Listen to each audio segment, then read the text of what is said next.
ሰላም ጤና ይስጥልን ተመልካቾቻችን እንደምን ሰንብታችኋል? ከሀገሬ ቴሌቪዥን ሀገሬ ጉዳያችን ወደ እናንተ መድረስ ጀምሯል። ይስሐቅ አበበ ከእናንተ ጋር ለሚቀጥሉ ደቂቃዎች አብራችሁ ቆይታ እናደርጋለን። እንደተለመደው የኔና የናንተ ጉዳይ እያነሳን ቆይታ የምናደርግበት ሀገሬ ጉዳያችን ዛሬም እንደተለመደው አንድ እንግዳ ገብዟል።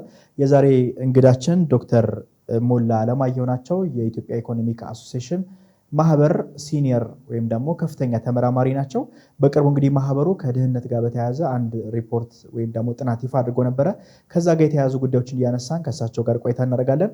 ዶክተር ጥሬን አክብረው እዚህ ስለተገኙ እጅግ በጣም አመሰግናለሁ። ያው ዛሬ እንግዲህ የምናወራው ስለ ድህነት ወይም ስለ ፖቨርቲ ነው። በሀገሬ ጉዳያችን የእኛና እንግዲህ አጠቃላይ ማህበረሰቡን ጉዳይ አንስተን የምናወራበት ጉዳያችን ይሆናል። በአሁኑ ሰዓት እንግዲህ ድህነት ጋር በተያያዘ በቅርቡ የኢትዮጵያ ኢኮኖሚክ አሶሲዬሽን ማህበሩ አንድ ያወጣው ጥናት ነበር። እሱን መሰረት አድርገን የተወሰኑ ቆይታዎችን እናደርጋለን። እንግዲህ በቅርቡ የኢትዮጵያ ኢኮኖሚ ባለሙያዎች ማህበር እርስዎም የተሳተፉበት ይፋ ባደረገው ጥናት ላይ በኢትዮጵያ የድህነት መጠኑ በ24 በመቶ ጭማሪ እንዳሳየ አንስቷል። ምንድነው ምክንያቱ? ምንድነው እዛ ጋር ያለው ነገር? እስቲ የተወሰነ መልኩ ቢያብራሩልን። ከዚህ በፊት ባሉ እንትኖች እንግዲህ የኢትዮጵያ የድህነት መጠኑ ብዙ ጊዜ እየቀነሰ መጥተው ነበረ እና ወደ 2018-19 ዓመተ ምህረት አካባቢ በፈረንጆች አቆጣጠር ወደ 19% አካባቢ ደርሶ ነበረ። ከዛ ነው ደግሞ እንደገና ተመልሶ ወደ ላይ እያቀና ያለው ወደ 24% እየገባ ነው። ምናልባት አሁን ሪሰንት ፊገሮችም ቢታዩ ከዚያም በላይ ሊሆን የሚችልበት እድል አለው። ምክንያቱም አሁን በሚታየው ሁኔታ ላይ ያው ግሽበትም አንዱ ችግር ነው። ያው ግሽበት በጨመረ ቁጥር በተለይ ፊክስድ ኢንካም የሆነው የማህበረሰቡ ክፍል ወደ ድህነት የመግባት እድሉ በጣም ሰፊ ነው። ምክንያቱም እንደ ዋጋው የሚጨመር ገቢ የለውም። ያው ቋሚ ገቢው ኮንስታንት ነው። በዚያ ምክንያት አብዛኛው እንደዚህ አይነት እንትኖችና በተለይ ከዚህ በፊት ግሽበቱ ሳይጨምር ከነበሩበት ማርጂናል የነበሩ ሰዎች በቀጥታ ወደ ድህነት መግባታቸው አይቀርም። ሌሎችም ደግሞ አሉ የምናያቸው ናቸው። አልፎ አልፎ ግጭቶች መኖራቸው ያው እንግዲህ እንትኑ አፌክት ያደርጋል። ከዛም በላይ ደግሞ በዓለም ላይም ያለው የግሽበት እንትኑ እየጨመረ ነው የመጣው እና በዚያ ምክንያቶች ድህነት ያው የተወሰነ ጭማሪ አሳይቷል። አሁን ያ ደግሞ ሲግናል ነው ለኛ ሀገር። እንዴት ነው ያንን ነገር ቸክ አድርገን እንዳይጨምር አድርገን እንደውም ቢቻል ወደ እንትን የምናደርገው እንዲቀንስ የምናደርገው የሚለው ለባለድርሻ አካላት እዚያ ላይ ለሚሰሩ አካላት ማስጠንቀቂያ ነው። አብዛኛው የሀገሪቱ ዜጋ ተጠቃሚ የሚሆንበትን ስትራቴጂ ነድፈን ካደረግን ይሄ ድህነት ወደ ላይ እንዳይሄድ፣ በተለይ ደግሞ አሁንም እንደዚሁ እንዳለው የታችኛውን የህብረተሰብ ክፍል ተጠቃሚ የሚያደርግ ፕሮጀክቶቹ ላይ ትኩረት በመስጠት ድህነት ወደ ላይ እንዳይጨምር ማድረግ ይቻላል እና እዚያ ላይ ባለድርሻ አካሎች ያን ቢያደርጉ የተሻለ ነገር ያመጣሉ። ያ ብቻ አይደለም በእኛ እንትን የሚታየው ይሄ ልዩነቱም ብዙ ነው። ኢኒኳሊቲ የሚባለው እንትን ላይ አይታችሁት ከሆነ ከእንትኑ ላይ ሪፖርቱም ላይ በጣም ብዙ ነው። በአፍሪካ አሁን በምስራቅ አፍሪካ ባሉ ስታንዳርዶች ስናየው ሰፊ ነው እና እዚያ ላይ መሰራት መቻል አለበት። እንደዚህ አይነት አብዛኛውን ተጠቃሚ ያሉ በተለይ የታችኛው ህብረተሰብ ክፍል ተጠቃሚ ያደርግና ገቢያችን የሚጨምርበት ነገር እስካልቀየስን ድረስ አንደኛ ድህነቱም እንዳለ ወደዚያው ሊቀጥል ይችላል። ሁለተኛ ደግሞ ልዩነቱን ማጥበብ አይቻልም እና ልዩነቱን እንዲጠብ መስራት ይሄ ደግሞ ከአንድ ለሀገር እድገት እሰራለሁ ከሚል አካላት ሁሉ የሚጠበቅ ነው እና በተለይ መንግስት እንደ መንግስት፣ ባለሀብቶችም እንደ ባለሀብት፣ ህዝቡም ደግሞ እንደ አንድ እንትን ያው እንግዲህ የልማት ተዋንያን የሚባሉት እነዚህ ሶስቱ አካላት ናቸው። ከየትም አይመጣምና ያን በማድረግ የተሻለ ነገር ሊሆን ያለሰለሰ ጥረት ያስፈልጋል። አሁን ግን ባለው እንትን ቁጥሮቹ የሚያሳዩት አንተ አክል እንትን አይደለም እና ማስጠንቀቂያ ነው። የድህነት መጠኑ ብዙ መለኪያዎች አሉት።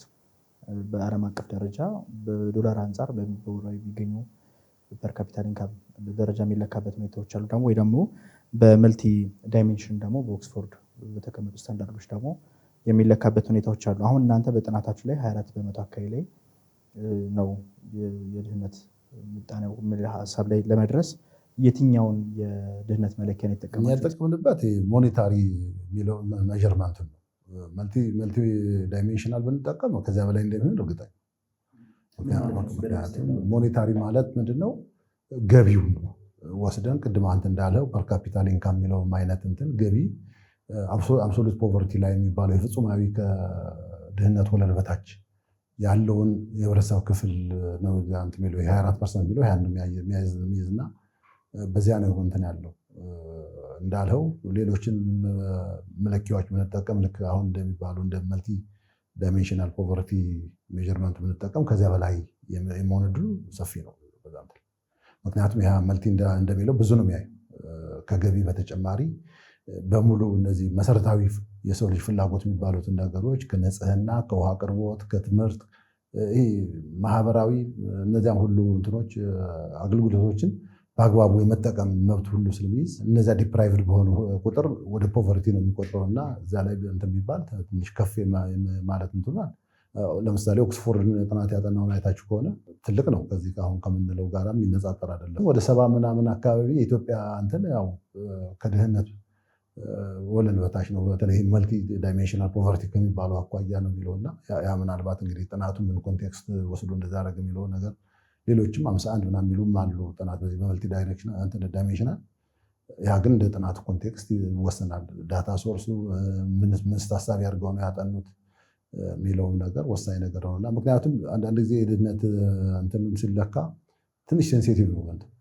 አንዳንዶቹ ለምሳሌ እንትን ስንል $1 የሚል እንትን ያሉ፣ ሌሎቹ ደግሞ $1.25 ነው ፖቨርቲ ላይን በታች መሆን ያለበት የሚል እንትን አለ። አሁን ወደ 2.15 ሆነዋልና እንግዲህ በቀን $2.15 የሚያገኘው የኢትዮጵያ ሕዝብ ስንት ነው ብንል በዚያ እንትን እንኳን ብንል በጣም ከባድ ነውና እዚያ ላይ እንትን የሚያሳየው ጥናቱ ግን አሁን እንዳልሆነ የሚያሳየው ከ2019 ጀምሮ ይሄ ሪል ፐር ካፒታል ኢንካም የሚለው እየቀነሰ ነው። ያ ደግሞ ያሳየው ድህነት ያው እንትን እያለ ነውና ሪል ማለት በትክክል ወደ ኪሳችን የሚገባ ገንዘቡ የመግዛት አቅሙ ያለው ከዚህ ከገበያ ዋጋ ነፃ የሆነ ማለት ነውና እዚያ ላይ ስታዩ እየቀነሰ ነው። ያ ደግሞ በቀጥታ ምን ያሳያል? ኢቭን ወደ እንትን የምንቀይረው ቶታል ፕሮዳክሽን ቮሊዩሙ ያሳያልና እዚያ ላይ በቃ እንትን ማለት ያስፈልጋል። ያንን ለከርቭ ለማድረግ ያንን ለመቆጣጠር የበለጠ እየቀነሰ ሄዶ በህብረተሰቡ ላይ ሌላ ጫና ከመፍጠሩ በፊት የሚቆምበትና እንደውም ወደ ላይ እንትን የሚልበትን ስትራቴጂ መንደፍ ያስፈልጋል። ቅድም ያሉት ደግሞ እንደዚህ ያለስለስ ጥረት መደረግ አለበት ያሉት ከዚያ ጋር የተያያዘ ነው። የድህነት ምጣኔው እየጨመረ ለመምጣቱ በጥናታቸው እንደ አብይ ምክንያትነት የያዛቸው ነገሮች ምንድን ናቸው? አንዱ ግሽበት እንትኑ ነው። ትንሽ የዋጋ ንረቱ ትንሽ እንትን ብሏል። ያ ደግሞ ያልተቀረፈ ነገር ነው። እስካሁን ድረስ ከእንትኑ ጋር እየጨመረ ነው። ከዚያ ጋር ተያይዞ እንትን አለው። ሌላው ደግሞ ያው ከዚህ ከግሽበት ጋር ተያይዞ ህዝቡ የመግዛት አቅሙ በጣም የተዳከመ ወደ መዳከም የሄደበት ነው። እሱ ደግሞ ያው አጠቃላይ ፍላጎት እየቀነሰ ሄደ። በተለይ ከ2019 ጀምሮ ይሄ ሪል አግሪጌት ዲማንድ የምንለው ቀንሷል። ያ ከቀነሰ ደግሞ ምርት የለም እንጂ ምርት እንኳን ቢኖር የተረፈ ቢኖር ገዢ የለም ማለት ነው። ሰዎች የመግዛት ፍላጎታቸው እየቀነሰ ስለመጣ አቅማቸው ነው ፍላጎታቸው ብቻ ሳይሆን አቅማቸውም እየቀነሰ ስለመጣ ከዛ ጋር የተያያዘ ነውና እሱ እስካላለ ድረስ አምራቾችም ማምረት አይችሉም። ምክንያቱም ባላቸው አቅም ሙሉ ማምረት አይችሉም። ያመረቱት የማይሸጥላቸው ከሆነ አሁን ግን ባለው እንትን ክፍተቱ ሰፊ ነው። ግሽበት የማጠም ያ ነው። ሁለቱም እየቀነሱ ናቸው። አጠቃላይ ፍላጎትም አጠቃላይ አቅርቦትም እየቀነሰ ነው። ግን የአጠቃላይ አቅርቦቱ የመቀነስ እንትኑ መጠኑ ከአጠቃላይ ፍላጎቱ መቀነስ መጠን ጋር ሲተያያዘ በጣም ሰፋ ያለ። ለዚያም ነው ግሽበት በኢኮኖሚ ላይ እንዲኖር ያደረገውና ፍላጎቱ አሁን በጣም እየቀነሰ ከሄደ ያለው አንድምታ አሉታዊ አንድምታው ከባድ ነው። እዚያ ላይ በደንብ መሰራት ያስፈልጋል ወደፊት ወደ የበለጠ እንትን እንዳይል። ስለዚህ የማምረት አቅማችን በከፍተኛ መጠን እየቀነሰ ነው። ያው እንግዲህ እዚያ ላይ አሁን የምታያቸው ናቸው ብዙ እንትኖች አሉ።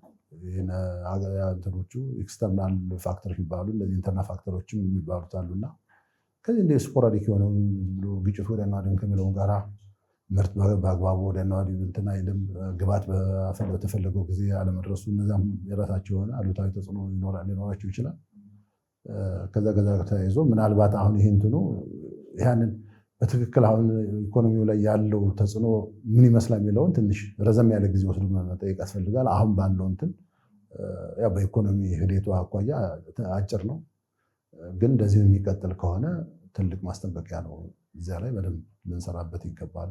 ምናልባት በመንግስት በሚወጡ ሪፖርቶች ከቅርብ ጊዜ ወዲህ የዋጋ ንረት መጠኑ ቅናሽ እያሳየ እንደሆነ የሚያሳዩ አንዳንድ ፊገሮች ሲወጡ እንመለከታለን።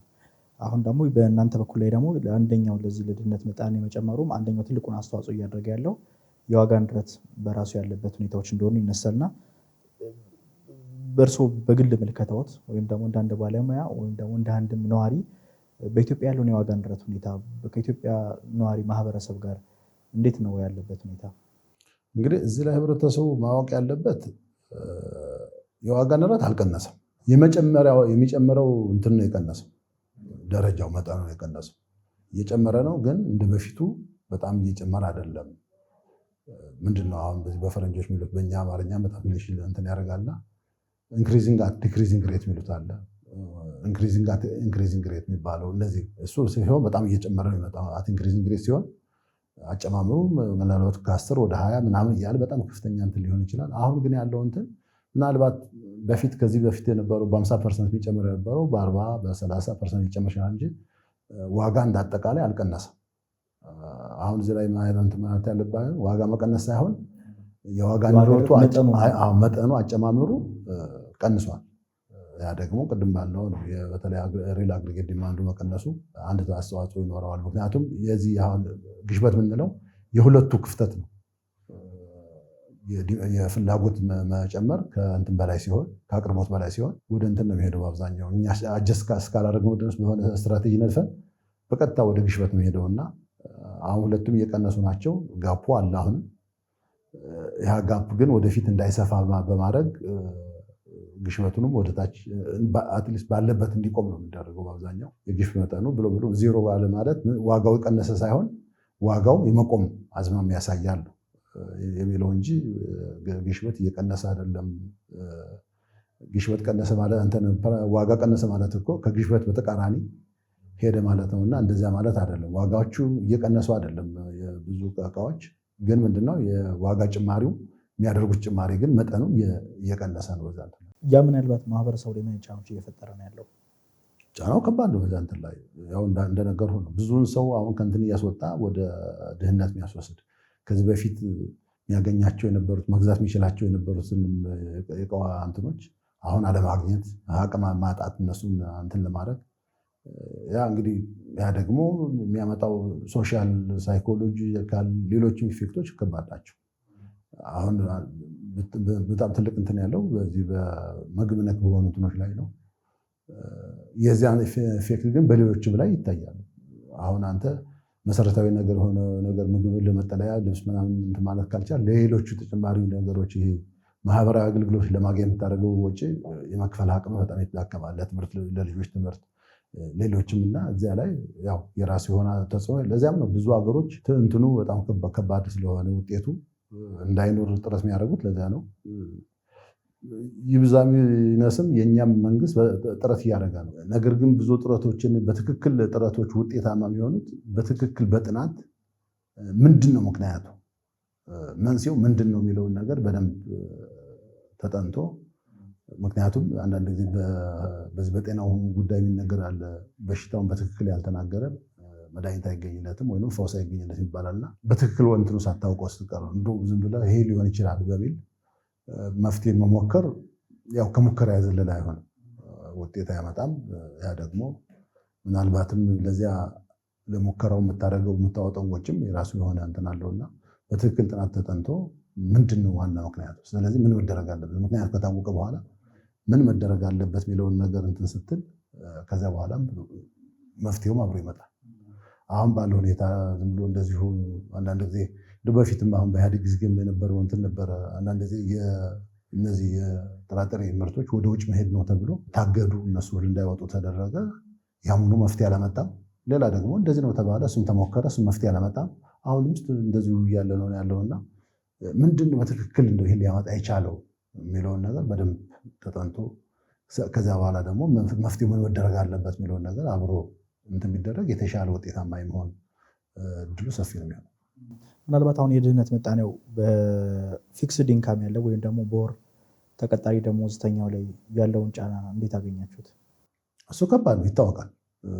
የመጀመሪያው እንትን የሚሆነው ተጠቂ የሚሆነው ፊክስድ ኢንካም የሚባለው በተለይ ቫሪያብል ኢንካም ያለው አብሮ ይጨምራል እኮ ዋጋው ገቢውም አብሮ ይጨምራል። በዚያ ኮምፖንሴት ያደርጋል። አንተ ሻጭ ምትሆን ከሆነ እዚያ ላይ ታገኘዋለህ። እንትኑ አሁን ለምሳሌ በ50% ቢጨምር ብትለው እንትኑ የእሱ እንትን ስለማይል በ50% የመግዛት አቅሙ ተዳከመ ነው እንጂ ሌላ እንትን የለውም። እና የመጀመሪያው በጣም ተጠቂ የሚሆነው እሱ ነው። አሁንም በጣም ትልቅ እንትን ያለው ጫና ያለው እዚያ ላይ ወርድ ደመወዝተኛው እና እንደዚህ ፊክስድ ኢንካም ያላቸው ሰዎች በቃ በዛ ላይ እንትን ናቸው።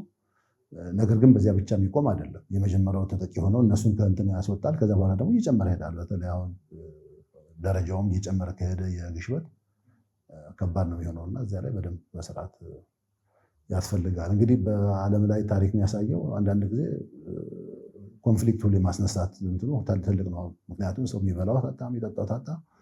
አንዳንድ ጊዜ ደስፐሬት ይሆናል ወይም ደግሞ እንትን ይሆናል፣ ተስፋ የለሽ ይሆናል። እና ተስፋ ሳይኖረው ደግሞ ወደ አግሬሲቭ ይሆናል። ያ ደግሞ ወደ ሌላ ነገር ሊወስድ ይችላልና እዚያ ላይ ጥንቃቄ ማድረጉ አስፈላጊ ነው። ያላሰለሰ ጥረት ያስፈልጋል። እሱን እንትን አድርጎ አገሪቱ የተረጋጋ የዋጋ እንትን እንዲኖራት፣ የገበያ ስርዓት እንዲኖራት ያን ማድረግ ያስፈልጋል። በከተማና በገጠርስ መካከል ያለው ዲፍረንስ እንዴት አያችሁት? እዚህ በድህነቱ ላይ በተለይ አሁን የገጠር እንትን የእኛ ታሳቢ ትንሽ ለየት ይላል። የገጠር ህዝብ አሁን በሙሉ ተቀጣሪ ነው፣ ሰራተኛ ነው ተብሎ የሚታሰብ ግን ገጠር ላይ ያለው ስርዓት ብዙ ጊዜ ኢንቱ ኮንሲደሬሽን አይወሰድም ወይ ደግሞ እንትን አይልምና ግን ይህ ነው እንደው ቀላል ማይባል የገጠር ማህበረሰብ ስራ አጥ ነው። መሬት የለም እንደምታየው ጠባብ ሆነ እንትን አለ። መሬት ከሌለ ደግሞ ገጠር ላይ ዋናው የመሬት እንትን ነው ሀብት የማምረቻ መሳሪያም ነው። እሱ ካለለህ ያው እንግዲህ በጣም ከባድ ነው የሚሆነው። ወይ ተጠገኛ ነው የምትሆነው ቤተሰብ ላይ ወይ ደግሞ ከሌላም ቦታ እንትን ላይ ብለህ ተቀጥረህ ሌበረር ነው የምትሆነው፣ ሰራተኛ የምትሆነው። ያ ደግሞ ሲሆን የራሱ የሆነ ተጽዕኖ አለው። ስለዚህ በገጠርና በከተማ ሲታይ እንትኑ ያው የገጠር ትንሽ ሰፋ ይላል። ያው መሰረተ ልማት ካለመስፋፋት ተነስቶ ያሉትን ነገሮች ካለማግኘት ተነስቶ ግሽበቱም ትንሽ እንደምታየው ነው። ከዚህ ነው የሚሄደው፣ ከከተማ ነው የሚሄደውና ከተማ ያለውም የራሱ ግሽበት እዚህ ገጠር ላይም እንደገና ራሱን እንትን ያደርጋል። ምክንያቱም እዚህ ላይ አሁን ባለው ቤዝ ፕራይስ ወደ ገጠር ስትሰደው የሆነ ከዚህ የሚሄደው ሰው እንደገና ጨምሮ ነው በዚያ እንትን የሚልበትና እየጨመረ ነው የሚሄደው። ያው ትራንስፖርቱ ምንም ስትለው የበለጠ እንትን ይኖራል። ግሽበቱም ያው ከሞላ ጎደል በተለይ እንደዚህ የእቃዎች ፍሰት በጣም የተስተካከለና ስሙዝ ባልሆነበት ሀገር እንደኛ ሀገር በኢንፍራስትራክቸር ትንሽ ወደኋላ የቀረ ሀገር ግሽበቱም በጣም ትልቅ እንትን አለው። በከተማ ላይ ስታየው በገጠር ላይ የበለጠ የመሆን እድሉ ሰፊ ነው። ግን ጥናቶች አሁን ይህ በኢትዮጵያ አሁን በገጠርና በከተማ ግሽበት ምን ይመስላል የሚለውን ነገር ብዙ ጊዜ ተጥንቶ አይታወቅም። በዚያ እንትን ላይ ቢጠና ግን ያው ከከተማው ትንሽ ቢሆን ከፍ ማለት ሊያንስ አይችልም በምንም እንትን። በተለይ በዚህ ምግብ ነክ ያልሆኑ እንትኖች ምግብ ነክ እንኳን ከነሱ አምርተውም ስለሚጠቀሙ እንትን ላይ ብዙ አፌክት ሊያደርጋቸው ይችላል። ግን ምግብ ነክ ያልሆኑ እቃዎች ከዚህም ስለሚሄዱ ከከተማም ስለሚሄዱ የራሳቸው እንትን ይዘው ነው የሚሄዱትና ከፍ የማለቱ እድል ሰፊ ነው። ሌላው ምናልባት በተለይ ደግሞ ከዚህ ከታክስ አሰባሰብ ጋር በተያያዘ በፊክስድ ኢንካም ጋር ያለው ነገር ላይ ይበረታል ተብሎ ይነሳል። ከዛ ጋር ደግሞ በአጠቃላይም ደግሞ ስንመለከተው በጂዲፒው አንጻር ስንመለከተው የጂዲፒውን 10% አካባቢ ነው በታክስ የሚገኘው የሚባለው። ከሌሎች ሀገራቶች ስንመለከቱ በጣም አነስተኛ ነው። እስከ 50% ድረስ የጂዲፒውን በታክስ የሚሰበስቡ ሀገራቶች አሉ። እኛ ጋር እንግዲህ ከጂዲፒው 10% ነው። ነገር ግን ታክስ ደግሞ ቋሚው ላይ ሰራተኛው ላይ መብዛቱ ደግሞ በሮሮነት ደግሞ ሲነሳ እንደ ኢትዮጵያ ሰራተኞች ማህበራት ኮንፌዴሬሽን ደግሞ ያሉ ተቋማት ደግሞ የሰራተኛው የታክስ ቤዝ ሊቀነስ ይገባል የሚሉ ጥያቄዎችን ሲያነሱ ይታያል። በዚህ ላይ እርሱ አስተያየት ምንድን ነው? እንግዲህ አዎ ልክ ነው አንተ እንዳልኸው እንትን አለ። ምክንያቱም ይሄ ፊክስድ ኢንካም ነው በተለይ በቅጥር የሚተዳደረው ማህበረሰብ ክፍል እንትኑ ቀላል ገቢውን የማወቅ ቀላል ነው። ሌላኛው ግን ገቢውን ለማወቅ በጣም አስቸጋሪ ስለሚሆን የኛ ደግሞ የመረጃ አያያዛችንም የምታውቀው ነው በጣም ደካማ ነውና ከመረጃ አያያዝ አኳያ በትክክል አንድ ሰው ኃላፊነቱን ወስዶ በስንት እንደሚያገኝ በአመት በተወሰነ ከፋፍሎ በወር እንደዚህ ራሱ ጀኒን ሆኖ ሪፖርት ካላረገ አስቸጋሪ ነው ለመጣልና አንተ ግምታዊ ነው የሚሆነው በአብዛኛው እና እንደዚያ ሲሆን ደግሞ አንደርስሜት ይሆናል በአብዛኛው። አሁን ብዙ ሰው ያው ከአዌርነስም ችግር አኳያ ግብር የመክፈል ግዴታ እንትንም የዜግነት ግዴታ አለመሆኑን ያው እንትን የሚያውቀው በጣም ትንሽ ነውና ከዛ ጋር ተያይዞ ያው ከመረጃም አኳያ ገቢውን የሚታወቀው በቅጥር የሚተዳደረውና እዚያ ላይ ያለው ከፍተኛ እንትን አለ። ያ ማለት ግን እሱ በጣም አላስፈላጊ ተጭኖበታል ሳይሆን ሌሎቹ እየከፈሉ አይደለም የሚለውን ነገር ላይ እንትን ሆኖ የተሻለ ነውና እዚያ ላይ ነው አንደኛ የታክስ ቤዛችን ማስፋት አለብን። ሁለተኛ ደግሞ ባገኘው ልክ እንትን ማድረግ አለበት። ምክንያቱም ግብር እንግዲህ ብዙ እንትን አለው፣ ጠቀሜታ አለው። እዚያ ከዛ ሰብስቦ ነው ባልከፈለው ግብር አገልግሎት አትፈልግ መጠየቅ ይሄ ምንም እንትን የለውም፣ ትርጉም የለሽም። ምክንያቱም ግብር ካልከፈል ለምን አገልግሎት ትጠይቃለህ? የጤና፣ የትምህርት፣ የሴኩሪቲ አገልግሎት፣ የፖሊስ አገልግሎት ለምን ትጠይቃለህ? ምክንያቱም አልከፈልም። ለዚያ የሚውል እኮ ነው እነዚያ የሚሰበሰቡትና ያን አይነት እንትን ሊኖር ይገባል ህብረተሰቡ። እና እኔ ተቆርቋሪ ነኝ ብሎም እንትን ማለት ያስፈልጋል ግብር ላይ። አሁን ግን የሚታየው ግብርን ማሸሽ፣ መደበቅ ብዙ ነገሮች ናቸው የሚታዩትና እዚያ ላይ ምናልባትም ያው እንግዲህ የአዌርነስ ክሬሽኑን ጉዳይ በሰፊ መካሄድ ያለበት አንዳንድ ጊዜ እንደ ካምፔንም ልክ የግብር ወቅት ሲመጣ ሐምሌ ነሐሴ ላይ ግብር መክፈል ግዴታችን ነው እናመሰግናለን ስለከፈላችሁ እና የሚለውና ከዛ በኋላ ይጠፋል እና ብልጭ ድርግም የሚሉ እንትኖች አይነት ፕሮሞሽኑ ያን ታክላልና በቋሚነት ደረጃ ሰው እኔ ዜጋ ነኝ፣ ስለዚህ እኔ ለዚች ሀገር እንደዚህ ካገኘሁት ይህን ታክል አስተዋጽኦ ማድረግ ይጠበቅብኛል የሚል አይነት ዜጋ መፍጠር ያስፈልጋል። አሁን ባለው እንደዚህ ካልኸው በተለይ ከጂዲፒው ካልኸው አዎ የኛ በጣም ወደኋላ ይቀራል። ኢቨን ከአፍሪካ ሀገሮችም ጋር ስታስተያየው እነ ኬንያ እንደዛ ስትወስደው 15-16% አካባቢ ነው ከጂዲፒያችን የምትምል።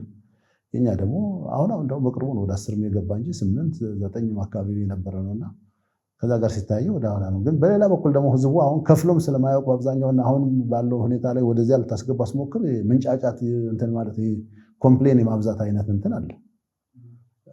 ይሄ ምናልባት ቅድም ካልነው አኳያ ነው በሁለቱም እኩል እንትን ቢታይ አንደኛ ሲጣል አይ አግባብ አይደለም የተጣለብ የሚለው ነገር በአግባቡ እንደገና ሪቫይዝ ምንድነው ችግር እንትን ያለው ኤስቲሜሽን ላይ ችግር ነበረበት ግምት ስንጥል ችግር ነበረበት ወይስ ምንድነው የሚለውን ነገር በደንብ ሪቫይዝ መደረግ።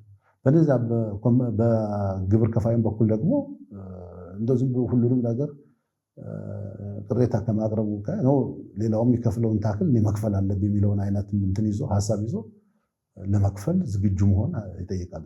ምክንያቱም ያን እንትን ካላለው ቅድም ነግሬሃለሁ የልማት ተዋንያን የሚባሉ 3ቱ አካላት ናቸው። እነሱ ተባብረው ካልሰሩ በስተቀር አንደኛ ልማት አይኖርም፣ ቢኖርም እንኳን ዘለቄታ አይኖረው። ስለዚህ የእነሱ ትብብር በተለያየ ደረጃ በግብር አንዱ አይነት ነው። በሌላ ደረጃ የእነሱ ትብብር አብሮ የመስራት ተናቦ የመስራት ትልቅ አንድምታ አለው። እንደዛ ካላደረግን ልማት ሊኖር አይችልም፣ ቢኖርም ቀጣይ ሊሆን አይችልም እና ቀጣይነቱን ለማረጋገጥ የነሱ አስተዋጽኦ ቀላል አይደለም። አንዱ ለመገንባት ሲሞክር ሌላም ያፈርስ ከሆነ በጣም ከባድ ነውና እንደዚያ ተናቦ የመሄድ ጉዳይ አስፈላጊ ነው። ግብርም ከዛ ጋር ልመለከተው የሚችለው ሌላው ምናልባት በዚህ በሀገሪቱ ላይ በዚህ በሀብት በሚፈጥረውና በድሃው መካከል ያለው የሀብት ልዩነቱ በተወሰነ መልኩ የመስፋት ሁኔታዎች እንዳሉ ያው ሪሰርች ሳይደረግም በአይናችን የምንለካቸው የምናያቸው የምንመለከታቸው ሁኔታዎች እናያለን። በኑሯችን የምንኖርበት ሀገር የምንኖርበት ከተማ ከመሆኑ ጋር በተያያዘና ምንድነው እዛ ጋርስ ያለው ነገር በዚህ በሀብታምና በድሃ መካከል ያለው የሀብት ልዩነት መስፋቱ በምን ያህል መጠን ነው? ወዴት ሊወስደንስ ይችላል? ቅድም እንዳልሁ ነው ልዩነቱ እየሰፋ ሄዷል። የሚያሳየውም ጥናቱ ላይ የተው ከሆነ ትንሽ ከሌሎች የአፍሪካ ሀገሮችም ሰፋ ያለ ነው ልዩነቱ። ይሄ እንግዲህ ቅድም እንዳልሁ ነው የኛ ፕሮጀክቶች የልማት እንትኖቻችን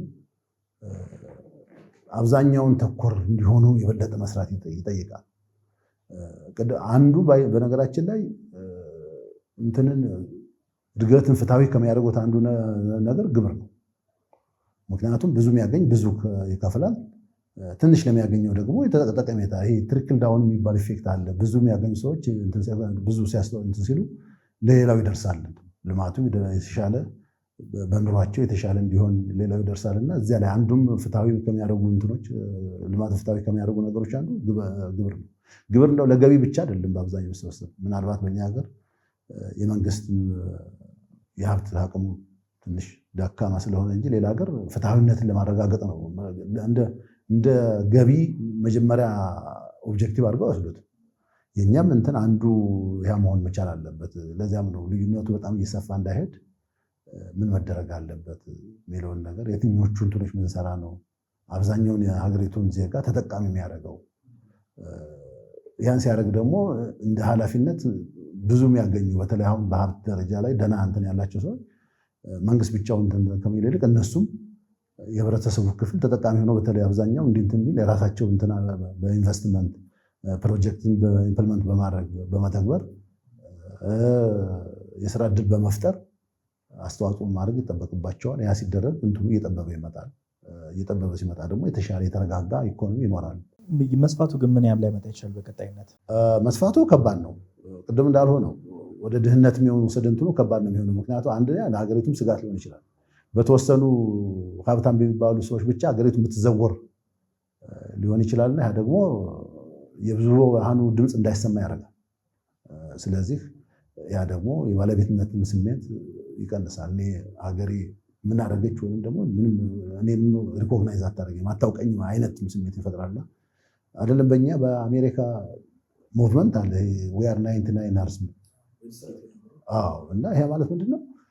የእነሱን ብታየው አሁን ወደኛ ብታመጣው እንትኑ የከፋ ነው እንደሚሆን የእነሱ አሁን የሚሉት ምንድነው? የአሜሪካ ህጎች ሁሎችም የመንግስት ጥረት ሁሉ ነገር ለ1% ሀብታሞች ብቻ ነው እንትን የሚያደርገው እና እኛን እንትን አያደርግም ኮንሲደር አያደርገንም የሚል ነገር። የእኛ ሀገር ደግሞ ሲመጣ እንደውም መብላት ሳትችል ስትቀር የሆነ ነገር እንደውም እንትን ስትል የበለጠ ነው የሚሆነው ስሜቱና ልዩነቱ በሰፋ ቁጥር አደጋውም ከባድ ነው የሚሆነው።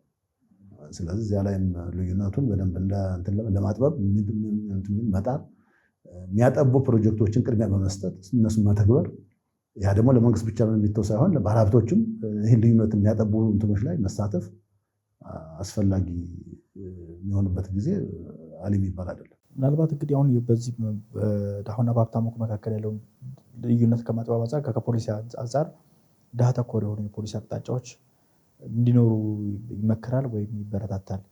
ኢትዮጵያ አሁንም ወይም ባለፉት ዓመታት ያላት የፖሊሲ አቅጣጫ እነዚህ ነገሮች ከማበረታታት አንጻር እንዴት ይገመገሙታል? እንግዲህ እንደ መርህ ደረጃ የኢትዮጵያ የምትከተለው ድሃ ተኮር የሆነ የእድገት ነው መርህ ነው። ግን አሁን እንትኖቹ እውነታዎቹ ዴታዎቹ ግን የሚያሳዩት ያን አይደለም። ያው ልዩነቱ እየሰፋ ነው በተለያየ ሁኔታ ላይ አንዱም ልዩነት ከሚያሳፉ ምናልባት ግሽበት እንዲህ በጣልቃ እየገቡ ከሌላ የሚመጡ ችግሮች እንደዛ ስለሚሆኑ እነሱን በጊዜው መፍትሄ መስጠት በተለይ ከዚህ ድሃ ተኮር ከሆነ እንቅስቃሴ እንዳያደናቅፉ ማድረግ ያስፈልጋል።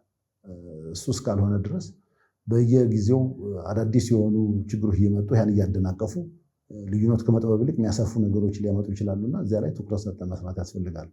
አንዳንድ ጊዜ ብዙም ችግር አይመጡም ብለን የምንላቸው እንዲሁ ችላ እያልን የምንተዋቸው ችግሮች ችግሩን የበለጠ እንደገና ውስብስብ እያደረጉ ይሄዳሉና እዚያ ላይ ጥንቃቄ እንትን ብሎ ሪሊ አሁን በመርህ ደረጃ የተከተልን ያለነው በድሃ ተኮር ልማት ስትራቴጂ መሬት ላይ ያን ያሳያል። ምንድነው ሊሆን ያልቻለው ካልሆነስ የሚለውን ነገር እንደገና በደንብ ገምግመን ሪቫይዝ ማድረግ እና እንትን ማስተካከል ያስፈልጋል። ምን አይነት ናቸው ምናልባት እነዚህ እርምጃዎች አሁን በመንግስት በኩል ሊወሰዱ የሚገባቸው? ብዙዎቹ አንደኛ ቅድም እንዳልሆነ ነው ከታክስ ጀምሮ ይጀምራል። ሌሎችም ኢንቨስትመንቶችን የት ነው እንትን የሚለው አገሪቱ ላይ አብዛኛውን የሀገሪቱ ህዝብ ተጠቃሚ ያደርግ ፕሮጀክት የትኛው ነው የሚለው ላይ ትኩረት እንትን ብለን እነሱን ቅድሚያ መስጠት ያስፈልጋል።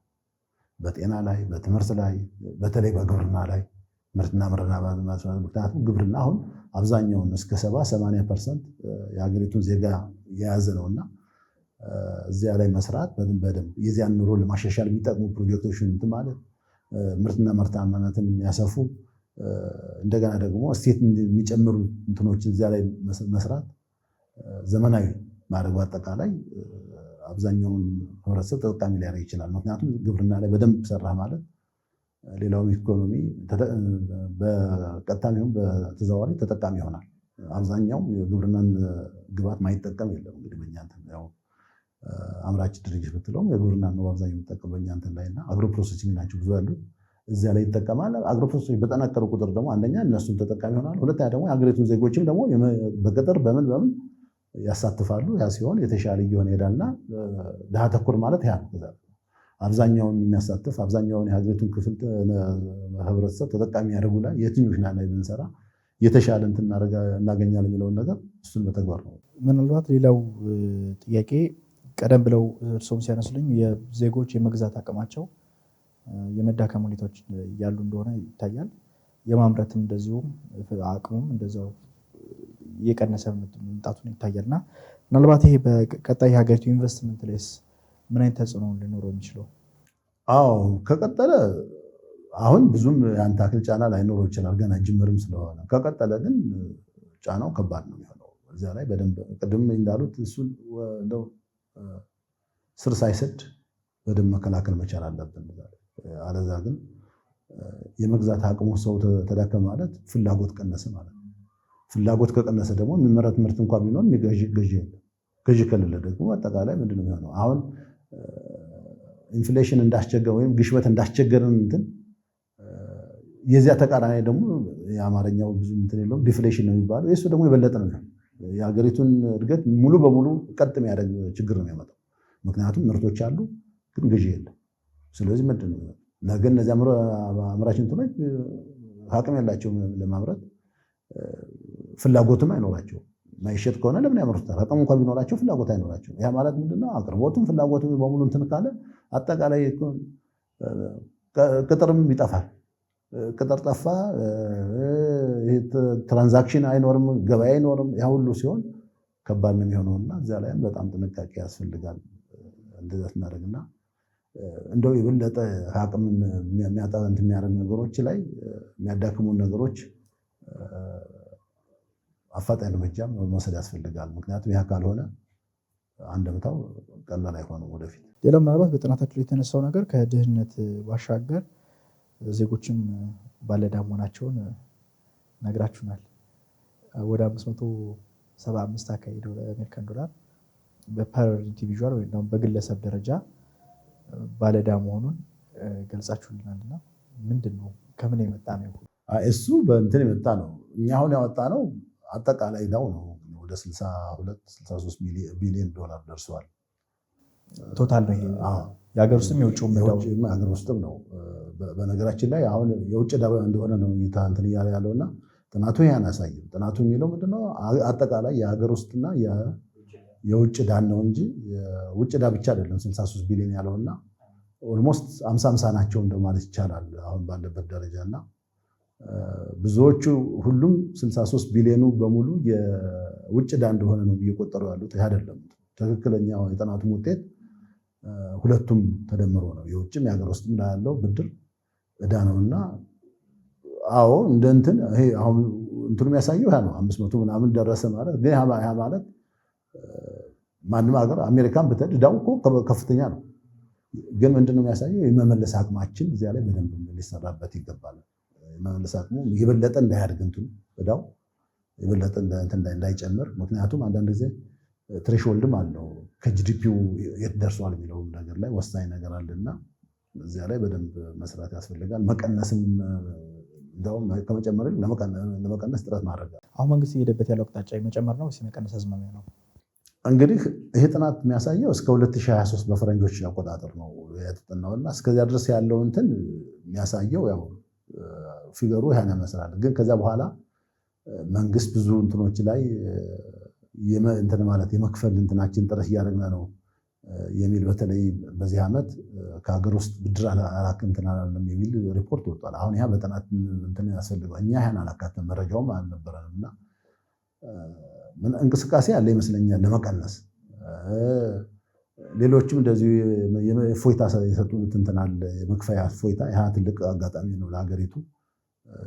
ያን ተጠቅማ የመክፈያ እንትኗንም አቅሟን ሊያሳድግላት ይችላልና እዚያ ባሉ እንትኖች ላይ የበለጠ መንግስት ያዚያ ላይ እንትን ሊያደርግ ይችላል። ግን ከዕዳ ላይ ዕዳ የሚጨመር ከሆነ እንትኑ ውጤቱ ከባድ ነው የሚሆነው። አንደኛ የሀገሪቱም ታማኝነት ወደ እንትን ያስገባል። የመክፈል አቅም የላትም ከተባለ በዓለም ላይ በጣም ለአስቸኳይ ነገር እንኳን ብድር ብትጠይቅ መክፈል አቅሙ የላትን ሀገር ለማበደር የሚፈልግ እንትን አይኖርም። ስለዚህ እንደዚህ አይነት ውስጥ ሬንጅ ከመግባታችን በፊት በትክክል ክሬዲት ማኔጅመንቱ ላይ መስራት ያስፈልጋል። ያ ካልሆነ ግን እንደው በተለይ በአማርኛ እንትን አለው እንጂ ነን ኮንሴሽናል ሎን የሚባሉት የአጭር ጊዜ ግን በጣም ውድ የሆኑ እንትኖች ላይ ልማት ላይ ያለውም ተጽዕኖ ቀላል አይደለም። አሉታዊ ተጽዕኖ ሰፊ ነው። ምክንያቱም በአጭር ጊዜ ስትከፍል ከሆነ እንትን ላይ አውጣህ ነው የምትከፍለው። ፕሮጀክት ወይም የሆነ ነገር መሰራት ያለብህን አጥፈህ ነው የምትለውና እነዚያ ፕሮጀክት ደግሞ አለንተ ማለታቸው አለመከናወናቸው ልማት ላይ የራሱ የሆነ አሉታዊ ተጽዕኖ ይኖረዋል። ስለዚህ እንደዛ እንትን ከማለት በፊት ግን እንትን እያለ እንደው አስፈላጊ ለሆኑ ብድሮች ብቻ ተግባራዊ የሚሆን የብድር ስርዓትና አስተዳደር ሊኖረን ይገባል። እንደዛ ካልሆነ ከባድ ነው የሚሆነው። የመክፈል አቅማችንስ በምን ያህል መጠን እየሄደ ነው? እንግዲህ አሁን የመክፈል አቅማችን በተለይ እነሱም እፎይታ ከሰጡ በኋላ የተሻለ እንትን አለው። ያው እንትንም ይሰጥሃል። በፊት ግን መክፈል አቅም ውስጥ ወደ እንትን እያስገባች ነው። የመክፈል አቅም አቅጧት እየተንገዳገደች ነው የሚል አይነትም ሪፖርት ነበረ። አሁን ተቀርፏል፣ እየከፈለች ነው የሚል እንትን አለ። ግን ያም ቢሆን ቀጣይነቱን ማረጋገጥ ያስፈልጋል። ምናልባት የሚገኘው ገቢ ከውጭ ምንዛሪ የሚገኘው ገቢ ከአጠቃላይ ከልማት ስራዎች የተገኘ ያለው ገቢ ዕዳውን መክፈል የሚያስችል ነው ወይ? እሱን ካለው አንድ ጊዜ መክፈል በጣም ይከብዳል። በሂደት ግን እያሳደግ መሄድ አለበት። አንደኛ ቅድም ያልነዋል የገቢ እንትንህን መሰረትን ማስፋት ከታክስ ጀምሮ ነን ታክሶችንም እነዛ ማስፋትና ገቢህን በደንብ እንትን ማለት የመንግስት ገቢ ደግሞ በደንብ ከጨመረ የመክፈል አቅሙም በዛ ደረጃ ይጨምራል እና እዚያ ላይ ነው ማተኮር ያለብህ እንደ መንግስት ወይም ደግሞ እንደ ባለድርሻ አካላት እዚያ ላይ በደንብ መስራት ያስፈልጋል።